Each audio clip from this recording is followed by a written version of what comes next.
Magandang gabi po sa inyong lahat, mga kababayan. Ngayong araw ay narinig po ninyo ang pagpapahayag at mga deklarasyon at testimonya ng mga dating sundalo na nagpasya na magkatipon-tipon kaninang umaga at natapos kani-kanina lang tungkol sa maanumalyang flood control projects na kinapalooban ng maraming pagdideliver ng napakaraming mali-maletang salapi sa iba't ibang mga tao at opisyalis ng ating bansa. Yan po ang sinasalamin sana, mga kababayan, ng dapat na nangyari na inaakala naming huling pagdinig sana ng opisyal na Blue Ribbon Committee na aming sinet noong June 11, 2026. Hindi nga po natuloy yun, mga kababayan, dahil nung matunugan ng ibang mga kasama namin na kami magdadaos uli ng panghuling hearing na lang ng Blue Ribbon Committee, ay sinabi nila na mayroong security threat ang Senado at ang aming mga kawani ay sinabihan nila na mag-work from home na lang. Dahil po sa security threat at nagkaroon po ng napakaraming mga tanod sa Senado at wala naman po kaming magagamit na mga kawani, hindi po natuloy yung June 11 hearing na yon. At nang dahil doon ay nagpasya ang mga kumukupkup dun sa 18 at higit pang mga dating sundalo na maggawa na lang ng pagpapahayag na ginawa nga nila sa araw na ito. Yan po mga narinig nyo sa araw na ito ay siyang dapat na marinig po ninyo sa isang pagdinig ng Blue Ribbon Committee na ang representasyong ito ay matagal na pong itinalaga ang kanyang kakayahan na siya ang manguna na matukoy po natin ang mga taong nasa likod ng napakamalaganap at napakamalaking nakawan sa salapi ng bayan na ganap po sa kasaysayan ng ating republika. Nang dahil po dyan ay marami po ang nagkaroon ng galit sa inyong lingkod at ako po ay kinasuhan nga ng kahit mga imbentong mga kaso. At maaari pong isang araw, hindi po natin alam kung ngayon o bukas, sa makalawa, ay iahain po sa akin ang warrant of arrest upang ako po ay arestuhin upang hindi ko na maipagpatuloy ang aking gustong mangyari na matukoy po natin ang mga may kagagawan ng lahat ng ito at mapanagot natin sila. Pero wag po kayong mag-alala kahit ako po ay kanilang maaresto at maipakulong, kagaya na po ng sinasabi ko, ay hindi po tayo titigil hanggat hindi po natin natutukoy ang mga taong ito dahil kayo po talaga ang dapat pagsilbihan namin. Interes po ninyo ito. Huwag kayong mawawalan ng loob at huwag kayong mawawalan ng pag-asa. Pansamantala lang naman siguro hindi tayo magkikita ng harapan. Ngunit dahil po sa ating pakikipaglaban, alang-alang po sa interes ng ating bansa, ay kailangan tayong magkaisa. Sa tulong po ng Panginoon Diyos, magtatagumpay din po tayo.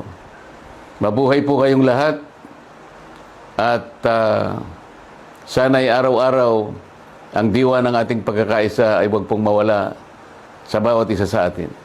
Salamat po sa inyong lahat.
Secure the Philippines Initiative Network.